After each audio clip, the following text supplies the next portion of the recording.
exactement. L'acupuncture, croyez-vous que le bienfait de l'acupuncture, justement, cette semaine, il y a des scientifiques qui ont fait une très grosse étude affirmant, prouvant hors de tout doute qu'il y aurait effectivement des bienfaits à l'acupuncture, qu'il y avait une base scientifique solide. Alors, les formateurs, vous le savez, les entreprises maintenant doivent consacrer une certaine partie de leur budget à la formation des employés. Donc, si on vous apprend, je ne sais pas, à utiliser un nouveau logiciel, ça peut être effectivement extrêmement utile pour votre travail, mais il y a quelque chose d'affaires là-dedans, dans les formations. Il y a des conférenciers vraiment bizarres.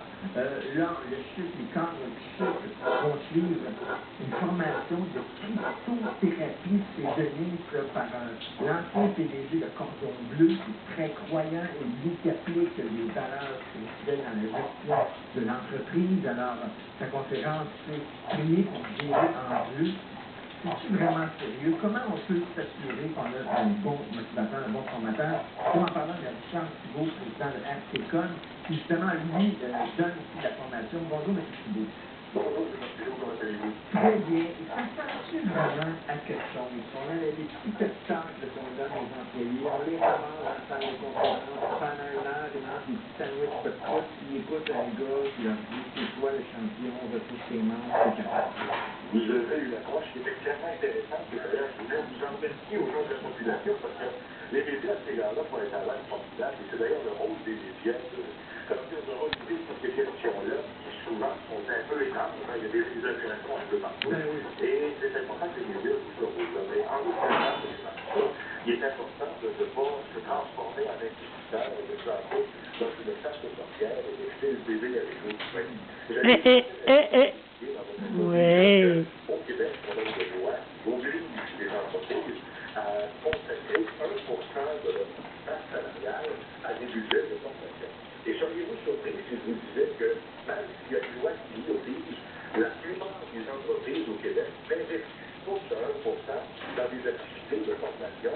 À ce moment-là, l'argent qui n'est pas investi en formation se retrouve dans le fonds de proximité du revenu parce que c'est une loi qui oblige à réserver cet argent-là, cette main-là. Et ça ne va pas à la formation. Et déjà au Québec, on est en retard par rapport à bien d'autres pays au QDS. Mais il y a formation et formation, comme je le disais, mettons une formation sur un nouveau logiciel qui permet aux employés d'être plus efficaces au travail. On peut comprendre ça, mais il y a des motivateurs qui arrivent avec des trucs un peu. Moi, j'ai assisté dans une entreprise d'une spécialiste du rire, c'est la motivation par le rire, puis on se tenait la main, puis on riait pendant 15 minutes. Puis j'étais embarrassé, je me sentais tellement inutile. Peut-être qu'il y a des bons conférenciers, il y a des mauvais conférenciers dans le dernier pourquoi. Vous avez tout à fait raison, il y a des mauvais animateurs de TV, il y a des mauvais animateurs de radio, il y a des mauvais journalistes, il y a des mauvais conférenciers, il y a des mauvais politiciens, il y a des mauvais premiers ministres, il y en a partout. Hein. On s'entend là-dessus. La chose certaine, c'est que faut comprendre, premièrement, la presse locale est très référente dans le monde de Québec, c'est la qui est très grande.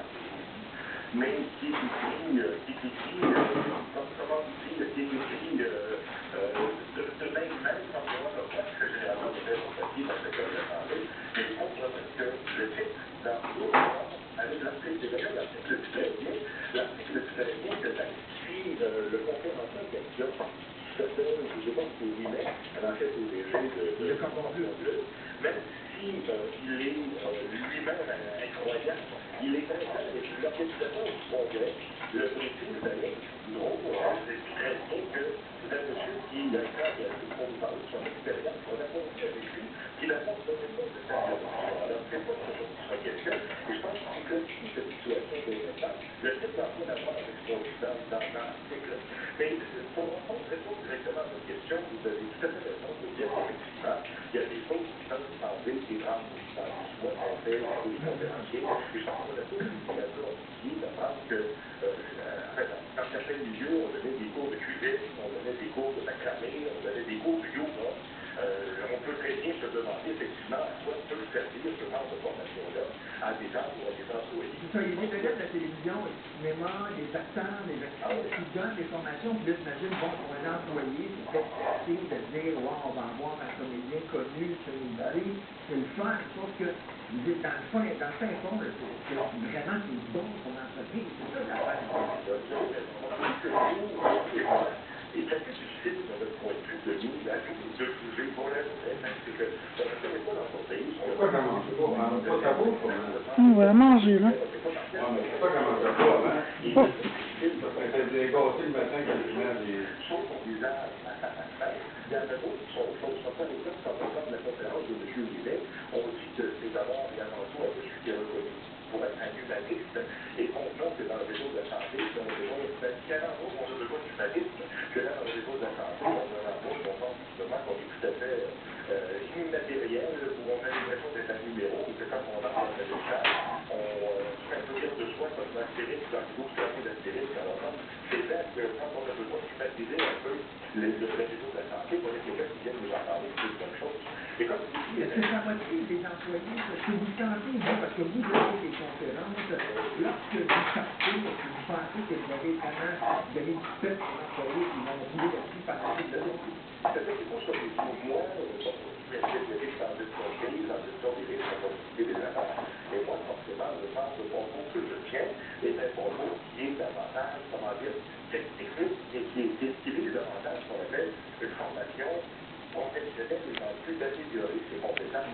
Mais je ne peux pas vous dire, par contre, qu'il faut aller se méfier des conférences que j'en fais ici, des gens d'ailleurs. Et je vous dis, par exemple, que quand on arrive dans un contexte hospitalier, par exemple, il y a certains conférenciers américains qui sont des spécialistes dans des sociétés, des gens vraiment qui sont très exotiques dans leur secteur. Et quand on est dans ce secteur, on a eu l'impression que ces gens qui sont de grâce, on a l'impression un peu que ce sont des humoristes. Et que c'est un peu la technique qui sont de Des transportations d'employés, le je trouve extrêmement sensible. Et là, pour être capable de faire passer votre message. Alors, c'est une qui ne sort pas nécessairement, comme vous le disiez, au courant des besoins, des attentes, du contexte dans lequel vous faites votre santé. Il est difficile de jouer sur un parce qu'il y a beaucoup de gens qui décident du gaspillage de fonds publics, d'ailleurs, justement, un commentaire ici, un commentaire de l'externe qui écrit, il dit, on ne peut pas croire qu'on va encore dépenser l'argent des contribuables, des niaiseries du genre. Alors, les niaiseries du genre, c'est les conférences, c'est les bénéfices qui disent ça. Vous remarquez que, bon, je ne sais pas si c'est question en question, qui est la question, je ne sais pas si c'est question en question, lui-même, on est ici dans les colloques ou des congrès, des exercices de cette nature-là.